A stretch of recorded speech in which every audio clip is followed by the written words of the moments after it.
Welcome to 100% of Grounded in 100 days. As you can tell, Grounded got voted to be the next challenge that I do. I want to appreciate all the support that I've gotten on my last two videos. I think it's at like 77 views, my second part of the Terraria challenge, and the first part's at like 55 views. So thank you for that. Thank you if you watch my streams. Thank you if you watch my videos. Thank you if you like my videos, whatever it may be. Thank you. I appreciate you. Another thing I want to touch on before I start is I want to make these videos more in depth. At first, I wanted to just make it as I guess short as possible. I only wanted to do max 2 parts, maybe 1 part. But now I'm realizing that I feel like the video would just be better overall if it's more in depth. So I'm deciding I'm probably going to make multiple parts of this Grounded video, maybe 3, maybe 4. I don't know how in depth I want it to go, but I want to make multiple just so that way it can be more in depth. Each day can get touched on. It can just be more better feeling. I don't know if that makes any sense, but the point is I'm gonna go more in depth on all the boss fights, on what I'm doing, etc. Right now I have 5 subscribers and 12 followers on Twitch. Once I hit 100 on either platform, I'm gonna be doing a viewer challenge. So if you want to play with me doing a survival challenge, just get me to 100 subs or followers and we can do that. Enough rambling, let's get into the video. Day 1 started the same way every single Grounded playthrough is gonna start, me getting out of the kid case. I'm personally not here to go over all of the lore of Grounded. If that's something you're interested in, there's plenty of videos out there that explain it really well. If it's meaningful to the story or just meaningful to me, I will explain it, but for the most part, I'm not going to explain the entire story. One last thing before we get to day 1, there's going to be little parts, or a lot of parts, where the quality is just going to get really bad randomly. I personally can't do anything about that. I really hope that's not an issue. So now let's get into day 1. I started off by analyzing sap, plant fiber, and pebblets. In Grounded, there are resource analyzers where you can analyze items that you haven't already analyzed. Analyzing items, especially very early on, is very important because they're going to give you the recipes for that item. They're going to give you brain power and raw science. Raw science is very important because we need a lot of it to do the 100% challenge because we need to buy everything in Burgle's shop. We'll see Burgle very soon, but the other thing is brain power. We need level 15 brain power, which is the max to get the 100% challenge completed also. So that's why I said early game is very important because you're supposed to analyze as much things as you can to get as many recipes as you can so you can progress the game. The first thing I made was a pebblet axe and a pebblet spear. While I was exploring the yard, I found an orb weaver and I almost killed it but died. This definitely showed to me that my weapon, my pebblet spear, was not very powerful. So that day I set my eyes to get the spiky sprig. The spiky sprig is very important because it's going to be one of the best starter weapons in the game and it's going to be what carries me throughout most of the labs. After finding a thistle bush, I decided to get a lot of thistle needles because I really wanted a lot of spiky sprigs. The reason I want more than one of the same weapon is because the spiky sprig is a really good weapon because whenever you hit something it starts to bleed. Bleeding damage is a lot of damage to them over time. And another thing the spiky sprig is good at is throw damage. Whenever I throw the spiky sprig at something, it does a lot of damage. So if I make a bunch of them and keep throwing it at the same enemy, it'll die eventually. After finding a brand new field station, I used it to analyze the thistle needles, unlocking the spiky sprig recipe and giving us a new level to our brain power. Again, level 15 is max, so we're gonna need to max that out as fast as we can. After I got home, I'm in my first of many spiky sprigs, and then I decided to progress the game, so I went to the mysterious machine to activate it. Nicely got rid of these lawn mites that were messing up the mysterious machine's wires. And then I broke this blade of grass that was in the way of the laser. After fixing all the issues of the machine, I activated it. Yeah.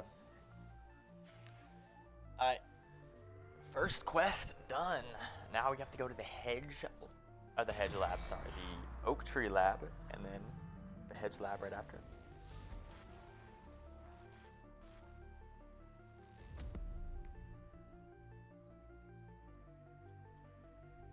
The reason I was so quiet towards the end there is because it was so nostalgic to see that animation again. I truly missed playing Grounded over again. If you have never played Grounded, I really suggest that you try it. So I went to the oak tree to investigate the explosion that happened after activating the machine. And then I stumbled on one of many labs we're going to find in the backyard. Once I was fully in the lab, I helped Burgle get up off the floor. Now, Burgle is Dr. Wendell Tully's assistant. Now this is where the story should end, right? We found his assistant. Now we can just find Wendell Tully and get big again. But unfortunately, Burgle forgot all of his memories. And we find 4 super chips that are around different labs that Dr. Wendell Tully set up. And that night, as I was running home, I fought my first ladybug. After killing it, I decided to set my eyes on the ladybug armor set, which is one of the better tier 2 armors. Went back to the makeshift base, made a bed, and went to sleep to start day 2. Day 2 was very productive. We started off by making a workbench and also a campfire so we can start cooking food. Flower petals are a very important resource to get the ladybug armor. While I was grabbing them, I found an orb weaver junior. In my opinion, they're are worse than normal ore weavers just because they're so small it's hard to tell when they're actually going to attack. But after getting rid of him, I got the rest of the flower petals that I needed for the armor set. I went to the hedge to get blueberries to finish my armor set. While I was here, I decided I might as well do the hedge lab, so I did that also. While I was up there, I decided to break a lot of web sacks because there's a chance to have tier 2 materials in them, like stingbug parts and bombardier parts. Now, there's 2 reasons why this is very important. 1, I don't feel like fighting both of those creatures right now, and 2, those parts are used to make the tier 2 tools, like a tier 2 hammer and axe. Maximum tier you can get in this game is tier 3, so to get tier 2 armor and tools before day 5, we're feeling really good. I spent the rest of the day getting web sacks, and now we're actually gonna go to the hedge lab. To get the hedge super chip, I need to get the password to this PC. I tried to fight this little robot, and I underestimated how strong he was, and I died. After spawning back in, I slept, so now it's day 3. After going down the zipline, I killed this robot to get our first password piece. Also finding our first of many milk molars. I will explain milk molars as we go, but for now, let's just ignore it and keep going. After dropping down this hole, I got 2 of 3 pieces of paper that we needed to get the password. After going down the zipline, we now have 3 of 3 pieces of paper to get the password. Now all I have to do is put this password into the PC and get the hedge super chip. After going back to the oak lab, I put the super duper disc into the super duper. This is very important because now we can duplicate our items, but using raw science. And raw science is a very expensive and valuable resource, so I probably won't duplicate too much unless it's actually necessary. And I gave the hedge super chip to Burgle so he can restore some of his memories. After that, I went home to go to sleep for day 4. That night, we also had our first nightmare. Now, I'm not going to explain all of the nightmares because, like I said, I'm not going down the lore. But essentially, all they are is explaining why we're shrunk, who shrunk us, what happened, all of that. When I woke up, I made my ladybug helmet and chest plate. I couldn't make the boots until I had more ladybug parts and bear leather, so I went back to the hedge to get both. After getting home, I made the ladybug shin guards, giving us the first set of tier 2 armor that we have made in this entire run, and honestly, our first set of real armor also. I then set my eyes on upgrading my tools to tier 2. All I needed to do was kill a couple bombardier beetles and I could make that. That night I went out to fight bombardier beetles, which was a lot harder than I thought. I died like 3 times doing this. After I got home, I went to sleep, and the next day we made tier 2 tools. I needed some recipes that would help me get to the pond lab, so I went to the pond to get lily pad wax so I can analyze it so I can get those recipes. Then I went back down to the pond just to try to see if I can do it without making the fin flops or without making a gill tube. I very clearly couldn't, so I decided to go up and make both of those 2 things. This is in 22x speed. I literally could not find any water boatmen. It took me so long. After getting home, I made fin flops, and I still needed more stuff to get the gill tube. So I had to go back to the pond to get the rest of the eel grass to get the gill tube. It took me so long to get home because I just kept dying and dying to literally everything. But that night, whenever I got home, I made the spinning wheel so that way I can spin 1 silk rope for the gill tube. After getting the silk rope, I made the gill tube and decided to go to the pond lab. The pond lab is pretty confusing. So instead of the hedge lab where you need 3 pieces of paper that make up a password, you need to open 3 switches to open up the pond lab. As you can see right here, we open up the first switch very easily. Again, the pond lab is very annoying. I really don't like it at all. I feel like it's so complicated. I don't like games where you have to kind of either watch a tutorial or run around for hours to find what you're looking for. Maybe I'm just dumb. I don't know, but I did need to look up a tutorial for this one and the Black Ant Hill lab. But now, as you can see, we opened up the pond lab hatch, and so we're just going to go into the pond lab. As annoying as it is, the pond lab is probably the most important lab out of all 4. Out of all 4 major labs anyway. Because it's going to have something called muscle sprouts, and you need muscle sprouts for in-game potions. And after killing all of these very annoying robots, I went up the spiral staircase to get all of the muscle sprouts. After walking up these stairs, we found what we were looking for, the pond super chip and another duper disc. Now, whenever you get a new duper disc, it increases the amount that you can duplicate, like your maximum amount. As you get into the game, some items are rated higher than others and they take more raw science to duplicate. So having more duper disc means that you can duplicate higher items because your limit isn't as low.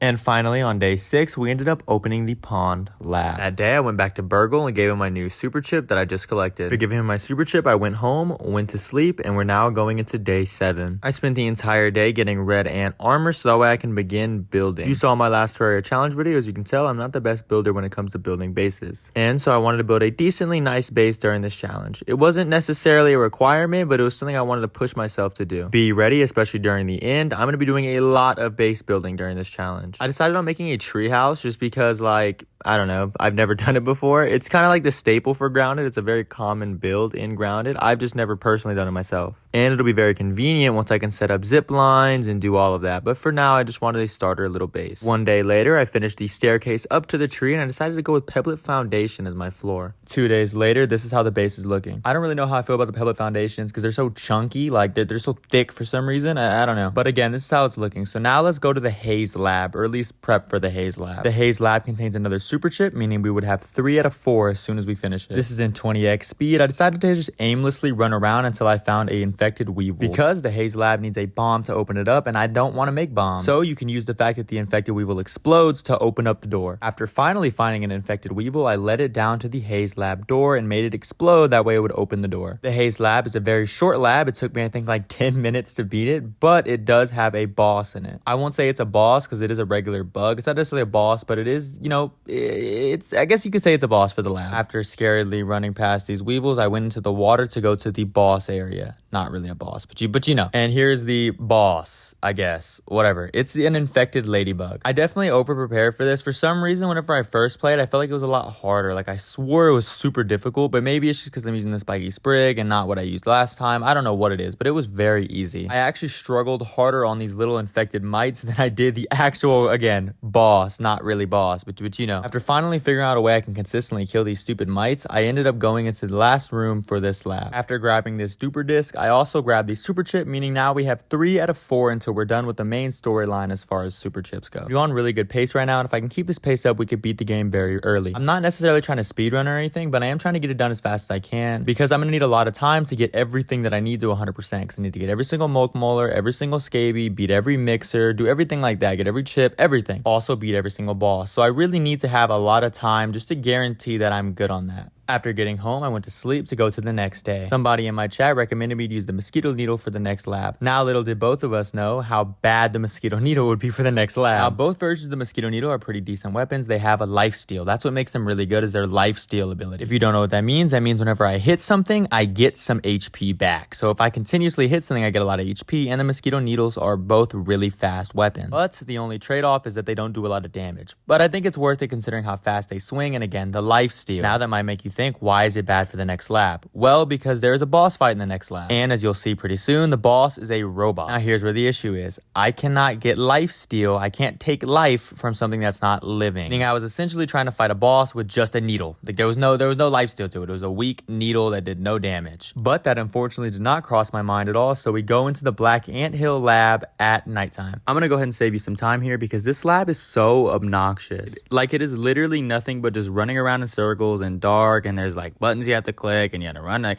it's so bad. It's also a very confusing lab, and so I had to watch a video for it, and the video I was watching wasn't the best at explaining what was going on. So it definitely just kind of just added on to it, and I really hate this lab so much. So I'm gonna go ahead and skip to what really matters, the boss fight.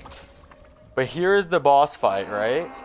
But I don't have water. Please don't just start. I don't know if it's gonna start. Is it gonna start? I don't have water. I'm not gonna die. No. If I click that deploy button, it will. What do I do? Pause. I don't want to die. I guess I could try to fight it, but like once that timer starts, I'm dead, which is like stupid. Alright, let's just try to fight it, and if I can beat it fast enough, maybe we can be fine. I don't know. I'm about to run out of water though. So this is the assistant manager. He is scary guy. This boss fight's really hard. I do no damage. Holy shit. Yeah, we're cooked.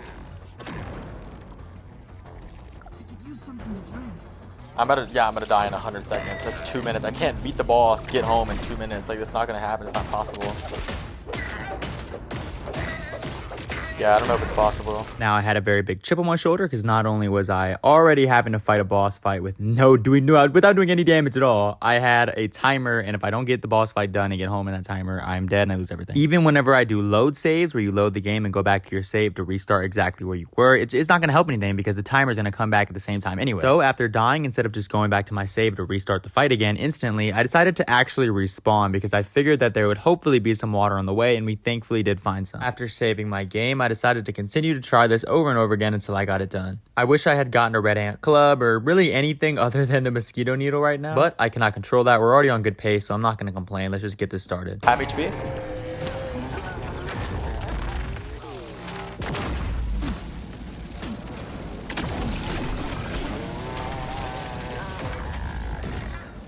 Fuck. Okay, just heal, bro. I cannot focus on all of these guys at the same time.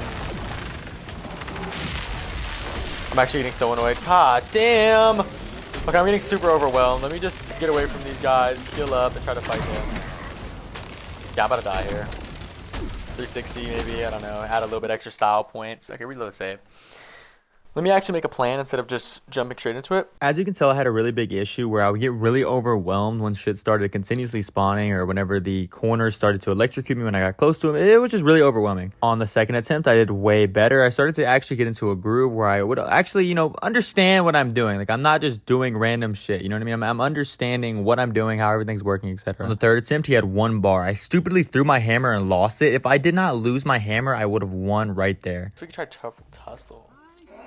I wonder if that'll do damage. I don't know. I doubt it. But I guess we could try it. Let's see. I'm actually kind of curious. Okay, he's gonna immediately attack me off rare. If that dodges though, we can. Yeah, this is definitely not doing that much damage. We have to see his HP bar though. I can't actually see his HP. I know for damn sure I want to get rid of these tasties off rip though.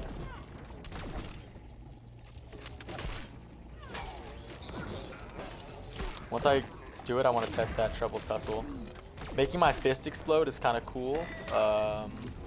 Definitely would be a new way to beat this boss. I don't think anyone's ever beat the boss this way. This shit's obnoxious as hell. Let's see if it does damage. I need to wait for it to explode. Wait. Is it not gonna explode once? Are you serious? Oh my god, actually just trolling me is what it's doing. Dodge it like that, and then go back.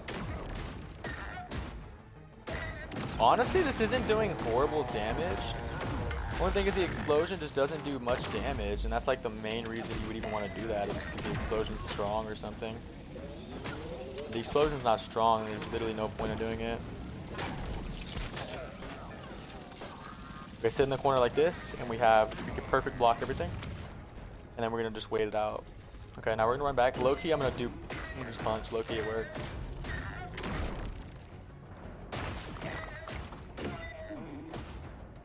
I can't tell if this is actually more effective or if it's just wasting time. I feel like I'm doing more damage, but I cannot tell. I can't run. I literally cannot run even if I wanted to. Okay, fully heal up really quickly. I'm gonna get rid of these guys. As fast as I can, please.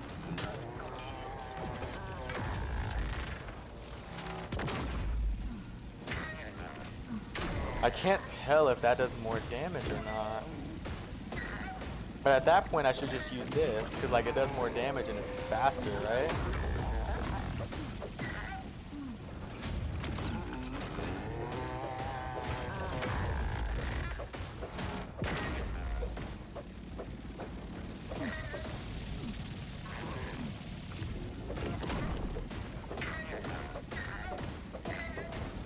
I'm actually doing really good right now. This might be the run. I still have all my heals.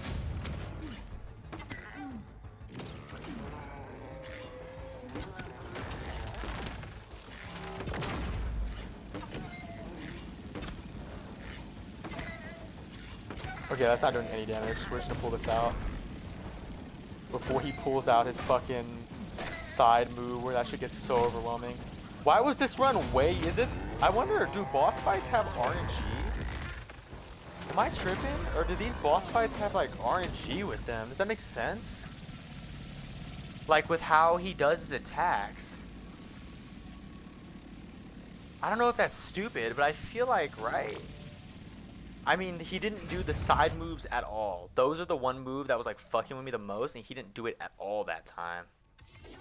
I don't know, maybe I sound dumb, but for now, we're just gonna get through. I'm glad to get it over with. It's such an annoying ass lab Now I'm going to run up this final staircase to get these super chips. Another very important thing about this boss fight is now we have the assistant manager key card, which unlocks a lot of new things for me. Not just that door, but many doors in the backyard are covered by the assistant manager key card, and the only way you can get in is having the card. As you can see, we grabbed the super chip, and so now we have all of the super chips for every single major lab in the story. Since I forgot to give Burgle the hedge super chip, I ended up giving him both of the chips, giving me a lot of raw science and new recipes. We now have a glue masher and upgrades for my armor. In Grounded, you can level your armor and weapons up 1 through 9. You're going to need sturdy and brittle plating to get all the way up to level 7. From there, you need supreme plating, which is 7 through 9. At the moment, I don't have access to supreme plating, so now we can max our weapons up and armor to level 7. The glue masher is also very important because the glue masher, once everything's after level 5, you do not need to get the parts of a weapon to repair. Whenever a weapon's about to break, you can just put repair glue in and it repairs it fully. And as you can see up there, it says mighty globs. Globs are needed from level, I think it's 5 to 7, and then it's 7 to 9 because you need a specific kind of glob. It's called a jewel for the supreme plating. But they both function the exact same way. Now, the other thing we need is the oven because that's the only way we can make the globs. Now, the oven requires Everchar coal. To get coal, you need to go up to the upper yard. Right now, we are in the lower yard. There's other words that we use for it, but the lower yard makes sense. After finishing all 4 labs, you're expected to go to the upper yard to finish the quest line, and also there's a lot of bonuses up there like better armor, weapons, new materials, everything. More bosses, but also things get a lot harder. There's a lot more harder enemies up there that are way more annoying and way more difficult. I decided I wanted to add stem walls or the palisades on each side of my base. But after a day of building, I decided I was kind of bored of building, so I wanted to go to the upper yard. So right now I'm doing a method where I can get to the upper yard without having to build, because having to build to the upper yard is very annoying and it's going to take a lot of time, and I don't want to waste time. But after finally maneuvering around and actually getting up there, I really didn't know what to do. Like I didn't know what I wanted to do. I wanted to get more tools. That's what I really wanted to do. I wanted to get a better axe and a better hammer. But if we go ahead and take a quick look at my HP bar, I'm definitely not ready to fight Black Ox beetles or even termites.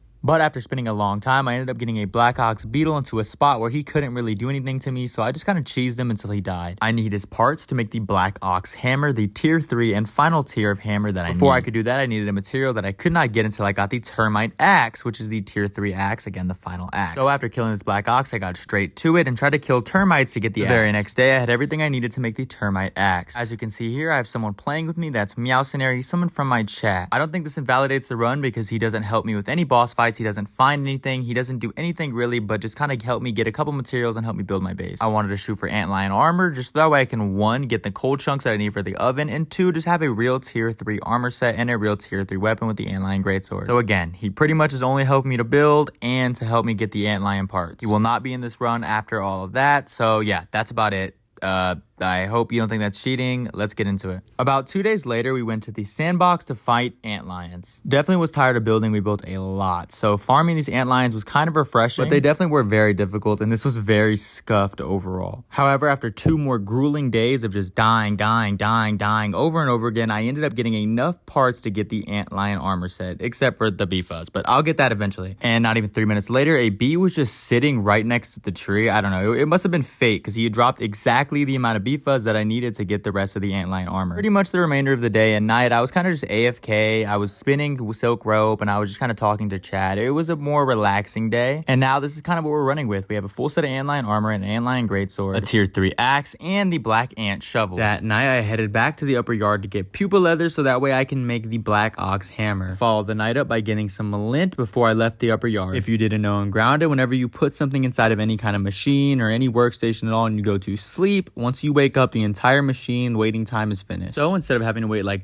5 minutes for my jerky rack to be finished and get the pupa leather so I can make the hammer, I just went to sleep to skip that timer and get it instantly. Now we have the final tier 3 tool, the Black Ox hammer, and the termite axe. At night, I went to hunt milk molars, and here's a compilation of me getting milk molars. After getting all those milk molars, I went to get pine cones so I can get the bigger and better chest. After that, I set my eyes on a new set of armor, the fire. After getting all the parts, I went home to craft the armor. Needed lint rope, so I put some in the spinning wheel and went to bed so that way I can skip the timer. After making the head and chest piece, I needed one more lint to make the leg plates. So I put some lint inside the spinning wheel to make lint rope, which was what I needed to make the leg plates. And while that was spinning, I decided to go do one more thing I needed to make the final weapon that I'm going to use as well. For that, I needed one sunken bone. After grabbing that, I went home to make the rusty spear, my new main weapon for this series. Reason being, I like to throw things now. I mean, I've never done that before, so it's again a new way to play, so it'll feel fresh, and the rusty spear is the best spear out of all of them. Then I decided I don't like the ceiling, so I got rid of the ceiling. I didn't like the walls or flooring, so I pretty much got rid of my entire base to rebuild build it. I'm gonna put the time lapse up above of me actually building it. And as this runs in the background, I just want to say thank you if you made it this far. My last video is sitting at about 100 views now, and I'm just so thankful. I mean, I've done YouTube in the past, and I've never been this overall just successful. Obviously, the term successful is used very, very lightly, but I mean, I'm seeing progress is what I'm trying to say. So thank you if you're watching this video. Thank you if you watch my streams. Thank you if you do anything that supports me in any way, because it means a lot to me. Here's my new streaming schedule as well. It's very like rough estimate, kind of like I will probably change it as time goes on, because my sleeping schedule, for example, is different, and if my sleeping schedule is messed up, then my streaming schedule will be different. You know what I mean? But as of right now, this is how the streaming schedule will be. If you do tune into my streams, it means a lot. It's more of just like background and like kind of the behind the scenes to these videos, and it's always nice to chat with people. So if you haven't already seen my streams, I would suggest you go watch those for sure. But here's the outer view of the base, and yeah, that's about it for now. That's the first part of the Grounded 100% challenge. I really hope you enjoyed it. Like I said, I'm not going to re-say the same thing I just said earlier, but the part 2 of this challenge will be coming out soon. Thank you to everyone who subbed to me, whether it's on Twitch, YouTube, TikTok, whatever it may be. Whatever you follow or subscribe to me on, it means everything to me. Again, for the 100th time, thank you for watching this video. I appreciate it a lot. Whether you're watching on phone, tablet, computer, iPad, I said tablet twice, but